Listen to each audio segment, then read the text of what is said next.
வேதத்திலே இப்படியாக ஒரு வசனம் கூறுகிறது. ரோமர் 9ஆம் அதிகாரம் 18ஆம் வசனம் இப்படியாக கூறுகிறது. ஆதலால் எவன் மேல் இரக்கமாய் இருக்க சித்தமாய் இருக்கிறாரோ அவன் மேல் இரக்கமாய் இருக்கிறார், எவனை கடினப்படுத்த சித்தமாய் இருக்கிறாரோ அவனை கடினப்படுத்துகிறார் என்பதாக. தேவன் சிலரை கடினப்படுத்துகிறார் என்று வேதம் கூறுகிறது. இந்த கடினப்படுத்துதல் என்றால் என்ன? 1 சாமுவேல் 6ஆம் அதிகாரம் 6ஆம் வசனம் இப்படியாக கூறுகிறது. எகிப்தியரும் பார்வோனும் தங்கள் இருதயத்தை கடினப்படுத்தினது போல நீங்கள் உங்கள் இருதயத்தை கடினப்படுத்துவானேன். அவர்களை அவர் தீங்காய் வாதித்த பின்பு ஜனங்களை அவர்கள் அனுப்பிவிட்டதும் அவர்கள் போய்விட்டதும் இல்லையோ என்று பார்க்கிறோம். எகிப்தியரும் பார்வோனும் அவர்கள் இருதயத்தை கடினப்படுத்தினது போல நீங்களும் கடினப்படுத்தாதீர்கள் என்று சொல்லுகிறது. அப்படியானால் அது இருதயத்தை கடினப்படுத்துவதை குறித்து தேவன் இங்கு குறிப்பிடுகின்றார். இந்த இருதயத்தை எதற்காக கடினப்படுத்தப்படுகிறது? தேவனுடைய வார்த்தைக்கு செவி கொடுக்காமல், தேவனுடைய நீதிக்கு செவி கொடுக்காமல், தேவனுடைய கட்டளைக்கு கீழ்ப்படியாமல், நன்மையான காரியங்களை செய்வதற்கு கீழ்ப்படியாமல் இருக்கும்படி அவர்கள் இருதயத்தை கடினப்படுத்துகிறார்கள். இந்த இருதயத்தை கடினப்படுத்துவது நிமித்தம் அவர்கள் தேவனுக்கு விரோதமான காரியங்களை செய்கிறார்கள். தேவனுடைய கோபத்தை அவர்கள் சம்பாதித்துக் கொள்கிறார்கள். தேவனிடத்தில் இருந்து நன்மைக்கு பதிலாக நன்மை செய்கிற தேவனிடத்தில் இருந்து தீமையை அனுபவிக்கிறார்கள். தேவனுடைய கோபத்தினாலே அதை சம்பாதித்துக் கொள்கிறார்கள். ஆகவே தேவனுடைய கோபம் ஒருவர் மேல் வெளிப்பட வேண்டும் என்று சொன்னால் தேவன் அதற்கு அவர்களுக்கு நியாயமான தண்டனை வரத்தக்கதாக முதலாவது அவருடைய இருதயத்தை கடினப்படுத்துகிறார். அதன் மூலம் அவர்கள் தேவனுடைய கட்டளைகளை மீறும்படி செய்து அதன் மூலம் அவர்களுக்கு நீதியுள்ள தண்டனையை வரச் செய்வதாக நாம் இந்த வேத பகுதியின் மூலம் அறிந்து கொள்கிறோம். அப்படியானால் யாரோ ஒருவருக்கு தண்டனையை கொடுக்க வேண்டும் என்று சொன்னால் தேவனுடைய கோபம் யார் மேல் இருக்கிறதோ அவர்களுடைய இருதயம் தேவனுடைய வார்த்தைக்கு கீழ்ப்படியாமல் கடினப்படுகிறது என்பதை நாம் அறிந்து கொள்கிறோம். ஆம் பிரியமானவர்களே, இன்றும் கூட உங்கள் இருதயம் எப்படி இருக்கிறது? மனம் மேட்டிமை உள்ளவர்களாய் இருக்கிறீர்களா? தேவனுடைய சத்தியத்திற்கு எதிர்த்து நிற்கிறீர்களா? தேவனுடைய கட்டளையை மீறி நடக்கிறீர்களா? எனக்கு எல்லாம் தெரியும், நான் செய்வதுதான் சரி என்பதாக தேவனுடைய வார்த்தையை புறம்பே தள்ளிவிட்டு உங்கள் விருப்பத்தின்படி உங்கள் இச்சையை நிறைவேற்றும்படியாய் நீங்கள் நடந்து கொள்ளுகிறீர்களா? தேவ கோபத்தை வருவித்துக் கொள்ளும்படியான ஒரு செய்கை உங்களிடத்தில் காணப்படுகிறதா? நீதிமொழிகள் 16:18 இப்படியாக சொல்லுகிறது. அழிவுக்கு முன்னானது அகந்தை, விடுதலுக்கு முன்னானது மனமேட்டிமை என்று. ஆம் பிரியமானவர்களே, தேவாதி தேவன் இஸ்ரவேல் ஜனங்களை அடிமையாக்கி கொடுமையாய் அவர்களை வேலை வாங்கின அவருடைய வாழ்க்கை, அவருடைய ஜீவனையே வெறுக்கிற அளவுக்கு அவர்களை கொடுமைப்படுத்திய அந்த எகிப்தின் அரசன், பார்வோன் என்று அழைக்கப்படுகிற அந்த எகிப்து ராஜாவை தேவன் தண்டிக்க சித்தம் கொண்டார். ஆகவே அவர் என்ன செய்கிறார்? பார்வோனுடைய இருதயத்தை நான் கடினப்படுத்துவேன், அதன் மூலம் அவனுக்கு நான் அநேக தண்டனைகளை கொடுப்பேன் என்று தேவன் கூறுவதை நாம் வேதத்தில் பார்க்கிறோம். அப்படியே பார்வோனுக்கு, அவனுடைய தேசத்திற்கு, அவனுடைய மக்களுக்கு 10 வகையான வாதைகளை தேவன் உண்டு பண்ணுகிறார். ஒவ்வொரு வாதை அந்த மக்களுக்கு நடக்கும் பொழுதும், அந்த அரசனுக்கு நடக்கும் பொழுதும் அவன் மனம் இரக்கமடையாமல், அவன் தேவனுக்கு முன்பதாக தன்னை தாழ்த்தாமல் இன்னும் கடினப்படுத்தி, தன் இருதயத்தை கடினப்படுத்தி தேவனுக்கு விரோதமாகவே அவன் எழும்புவதை நாம் யாத்ராகம வேத பகுதிகளிலே நாம் பார்க்கிறோம். ஆம், 10 வகையான வாதையினால் வாதித்தார். ஆனால் ஒவ்வொரு வாதை முடிந்த பின்பும் அவன் தன் இருதயத்தை கடினப்படுத்தினான் என்றும், தேவன் அந்த இருதயத்தை அவனுக்கு கடினப்படுத்தினார் என்றும் வேதத்திலே தெளிவாக குறிப்பிடப்பட்டிருக்கின்றது. இந்த கடினப்படுத்துதல் தேவனிடத்திலிருந்து எப்படியாக நமக்கு தண்டனையை கொண்டு வருகிறது என்பதை நாம் அந்த பார்வோனுடைய வாழ்க்கையின் மூலம் அறிந்து கொள்ள முடிகின்றது. முதலாவது, கோள்கள் பாம்பாக மாறுவது. யாத்திராகம் 7ஆம் அதிகாரம் 13ஆம் வசனம் இப்படியாக கூறுகிறது: கர்த்தர் சொல்லியிருந்தபடி பார்வோனின் இருதயம் கடினப்பட்டது, அவர்களுக்கு செவிகொடாமற் போனான். ஆம், நானே தேவன் என்று நிரூபிக்கும்படியாய் தேவன் பார்வோனுக்கு ஒரு அடையாளத்தை காண்பிக்கிறார். முதலாவது வாதை அல்லது அடையாளம், செங்கோல், தன் கையில் உள்ள கோல் பாம்பாக மாறுவது. இந்த அடையாளம் நடந்த பின்பும் அவன் தேவனுடைய வார்த்தைக்கு கட்டளைக்கு கீழ்ப்படியாமல், தேவனை விசுவாசியாமல் அவன் இருதயம் கடினப்பட்டது என்று நாம் அந்த வேத பகுதியிலே வாசிக்கிறோம். இரண்டாவது அடையாளம், தண்ணீர் இரத்தமாக மாறுவது. எகிப்தில் உள்ள நதிகளின் தண்ணீர்கள் எல்லாம் குடிக்க முடியாதபடிக்கு மீன்கள் செத்து விழும்படியாய் அந்த நதிகள் எல்லாம் இரத்தமாக மாறும்படியாய் தேவன் ஒரு அடையாளத்தை காண்பிக்கிறார். ஆனால் அதற்கப்புறமும் பார்வோனுடைய இருதயம் எப்படி இருக்கிறது என்பதை யாத்திராகம் 7ஆம் அதிகாரம் 22ஆம் வசனத்திலே நாம் பார்க்கிறோம். எகிப்தின் மந்திரவாதிகளும் தங்கள் மந்திரத்தினால் அப்படி செய்தார்கள். கர்த்தர் சொல்லியிருந்தபடி பார்வோனின் இருதயம் கடினப்பட்டது, அவர்களுக்கு செவிகொடாமற் போனான். ஆம் பிரியமானவர்களே, அவன் இருதயம் அந்த அடையாளத்தையும் ஏற்றுக்கொள்ள முடியாதபடிக்கு, தேவனுக்கு முன்பதாக தன்னை தாழ்த்த முடியாதபடிக்கு அவன் கடினப்படுகிறது. மூன்றாவது அற்புத அடையாளத்தை தேவன் அவனுக்கு காண்பித்துக் கொடுக்கிறார். அது அவனுக்கு தீமையாகவே வருகிறது. தேசத்தில் எங்கும் தவளைகளை, அரண்மனைகளுக்குள்ளும் ஒவ்வொரு வீட்டிற்குள்ளும் போக முடியாது தேவன் தவளைகளை அனுப்புகிறார். அப்பொழுதும் அவன் அதை பார்த்த பின்பும் அவனுடைய இருதயம் கடினப்பட்டது என்று நாம் வேதத்திலே பார்க்கிறோம். யாத்திராகமம் 8ஆம் அதிகாரம் 15 வசனத்திலே இப்படியாக வாசிக்கிறோம்: இலகு உண்டாயிற்று என்று பார்வோன் கண்டபோது தன் இருதயத்தை கடினப்படுத்தி அவர்களுக்கு செவிகொடாமற் போனான். கர்த்தர் சொல்லியிருந்தபடியே ஆயிற்று. ஆம், கர்த்தர் ஏற்கனவே சொல்லியிருந்தார் மோசேயிடம், அவன் இருதயத்தை நான் கடினப்படுத்துவேன், அவன் எளிதில் என்ற வார்த்தைக்கு கீழ்ப்படிய மாட்டான், எளிதில் உங்களை விடுவிக்க மாட்டான், இஸ்ரவேல் ஜனங்களாகிய உங்களை விடுவிக்க மாட்டான் என்று மோசேயோட சொல்லியிருந்தார். அப்படியே நடந்தது. பின்பு என்ன நடந்தது? அடுத்ததாக இன்னொரு வாதியை தேவன் அவனுக்கு அனுப்புகிறார். ஆம், பேன்களை அனுப்புகிறார். அவன் அப்பொழுதும் அவனுடைய இருதயம் கடினப்பட்டது என்று நாம் வேதத்திலே வாசிக்கிறோம். யாத்திராகம் 8ஆம் அதிகாரம் 19ஆம் வசனம் இப்படியாக கூறுகிறது: அப்பொழுது மந்திரவாதிகள் பார்வோனை நோக்கி, இது தேவனுடைய விரல் என்றார்கள். ஆனாலும் கர்த்தர் சொல்லியிருந்தபடி பார்வோனுடைய இருதயம் கடினப்பட்டது, அவர்களுக்கு செவிகொடாமற் போனான். ஆம் பிரியமானவர்களே, இந்த முறை பேன்களை அனுப்பிய பொழுது எகிப்தில் உள்ள மந்திரவாதிகள் எல்லாரும் விளங்கி கொண்டார்கள்.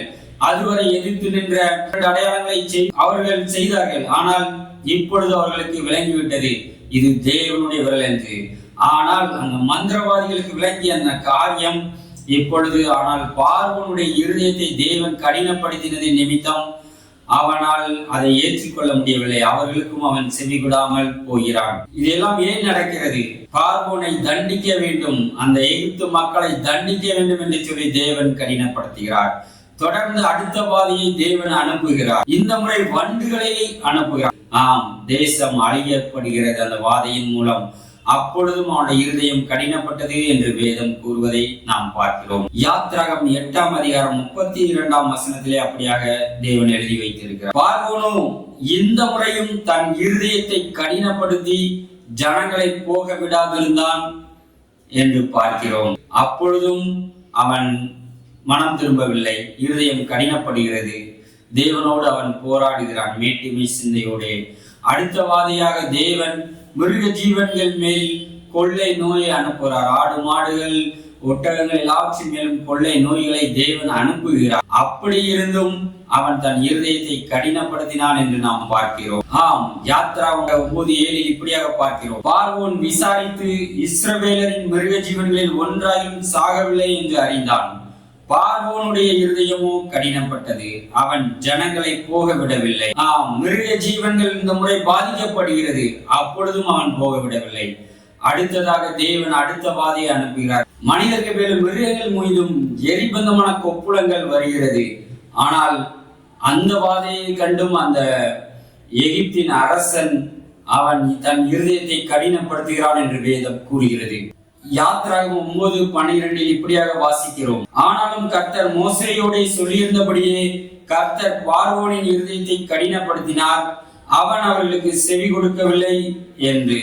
அவன் தன் இருதயத்தை கடினப்படுத்துகிறான். அடுத்ததாக அடுத்த வாதை, கல்மழை பெய்கிறது, எகிப்தில் உள்ள வயல்வெளி செடிகள் மரங்கள் எல்லாவற்றையும் அழிக்கிறது, எகிப்து தேசத்தையே அழித்து போட்டுக் கொண்டு இருக்கிறது.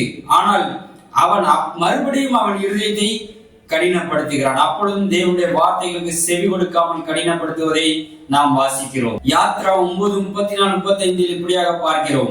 மழையும் கல்மழையும் இடி முழக்கமும் நின்று போனதை பார்வோன் கண்டபோது அவனும் அவன் ஊழியக்காரரும் பின்னும் பாவம் செய்து தங்கள் இருதயத்தை கடினப்படுத்தினார்கள். கர்த்தர் மோசேயை கொண்டு சொல்லியிருந்தபடியே பார்வோனின் இருதயம் கடினப்பட்டது, அவன் இஸ்ரவேல் புத்திரரை போக விடவில்லை என்பதாக நாம் பார்க்கிறோம். ஆம் பிரியமானவர்களே, அவர்கள் பின்னும் பாவம் செய்கிறார்கள். தேவன் ஒவ்வொரு காரியத்தையும் வாதையும் அனுப்பி அவர்களை எச்சரித்து அவர்கள் வேண்டிக் கொண்ட போது அதை நீக்கிய போது அவர்கள் நாங்கள் திரும்பவும் போகவிட மாட்டோம் என்ற ஒரு நிலைக்கு முடிவுக்கு அவர்கள் வருகிறார்கள். அப்படியாக தேவன் அவருடைய வாதையை அதிகரிக்கும்படியாய், அவர்களுக்கு தீமை இன்னும் மேற்கொண்டும் கொண்டு வரும்படியாய் உண்டாகும்படியாய் அவர்களுடைய இருதயத்தை கடினப்படுத்துவதை நாம் பார்க்கிறோம். உடனடியாக தேவன் இன்னொரு வாதையை அவர்களுக்குள்ளே அனுப்புகிறார். தேசமெங்கும் வெட்டுக்கிளிகள் சென்று பயிர்கள் எல்லாவற்றையும் நாசம் பண்ணுகிறது, பச்சையான எல்லாவற்றையும் நாசம் பண்ணுகிறது. ஆனால் அப்பொழுதும் இந்த பார்வோன் அவன் தன் இதயத்தை கடினப்படுத்தினான் என்று வேதத்திலே பார்க்கிறோம். யாத்திராகமம் 10:20 இப்படியாக கூறுகிறது, கர்த்தரோ பார்வோனின் இருதயத்தை கடினப்படுத்தினார், அவன் இஸ்ரவேல் புத்திரரை போக விடவில்லை என்பதாக. உடனடியாக இன்னொரு வாதையை தேவன் அனுப்புகிறார். எகிப்து தேசம் எங்கும் கார் இருள் உண்டாகிறது, சரியான இருள், ஒருவர் முகம் ஒருவருக்கு தெரியாத இப்படி கார் இருள் உருவாகிறது.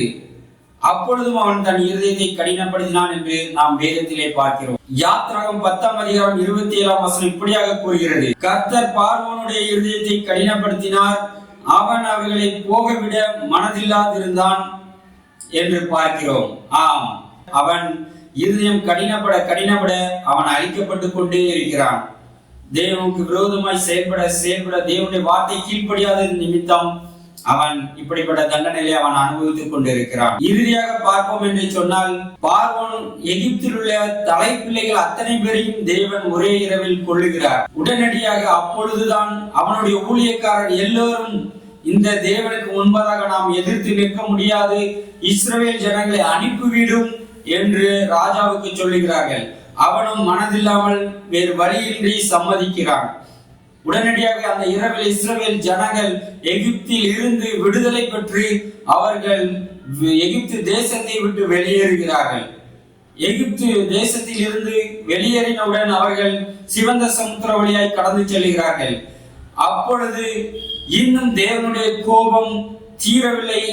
இன்னும் இந்த எகிப்து ராஜாவை அழிக்க வேண்டும், அவன் செய்த பாவங்களுக்கு இஸ்ரவேல் ஜனங்களை கொடுமைப்படுத்தியதற்கு இன்னும் தண்டனையை கொடுக்க வேண்டும் என்று விரும்பி அவனுடைய இராணுவத்தையும் கூட அவனையும் அழித்து போடும்படியாய் செங்கடலிலே அவனுடைய இருதயத்தை மீண்டுமாய் கடினப்படுத்துகிறார்.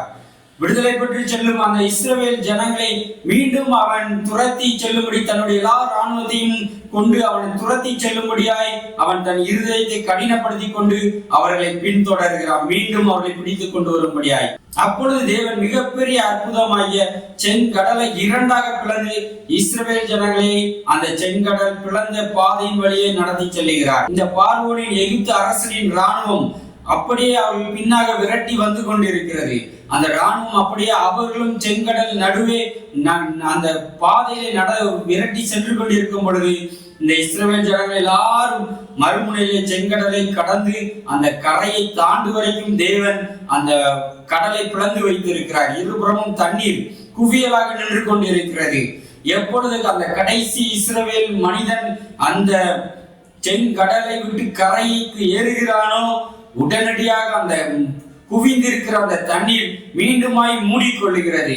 செங்கடல் மீண்டுமாய் தன்னுடைய முழுமையாய் அது பிளந்திருந்த அந்த செங்கடல் முழுமையாக மூடிக்கொள்ளுகிறது.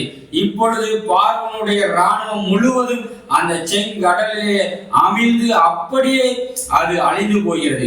மறுநாள் காலை வேளையிலே இஸ்ரவேல் ஜனங்கள் கடற்கரையை பார்க்கும் பொழுது அந்த ராணுவ வீரர்கள், எந்த ராணுவ வீரர்கள் இவர்களை அடித்து துன்புறுத்தினார்களோ, எந்த ராணுவ வீரர்கள் இவர்களை கொடுமைப்படுத்தினார்களோ, எந்த ராணுவ வீரர்கள் இவர்களை அதிகமாய் வேலை வாங்கினார்களோ, எந்த ராணுவ வீரர்கள் இவர்களை மதிக்காமல் சிறுமைப்படுத்தினார்களோ, எந்த ராணுவ வீரர்கள் இவர்களை கிண்டல் பண்ணினார்களோ, எந்த ராணுவ வீரர்கள் இவர்களை அடிமைப்படுத்தினார்களோ, அந்த அத்தனை ராணுவ வீரர்களும் தங்கள் ரதங்களோடு கூட அவர்கள் அந்த கடற்கரையில் மிதந்ததை, அப்படியாக ஒரு நீதியுள்ள தண்டனையை அவர்கள் பெற்றுக்கொண்டதை அந்த இஸ்ரவேல் ஜனங்கள் அன்னைக்கு கண்டார்கள்.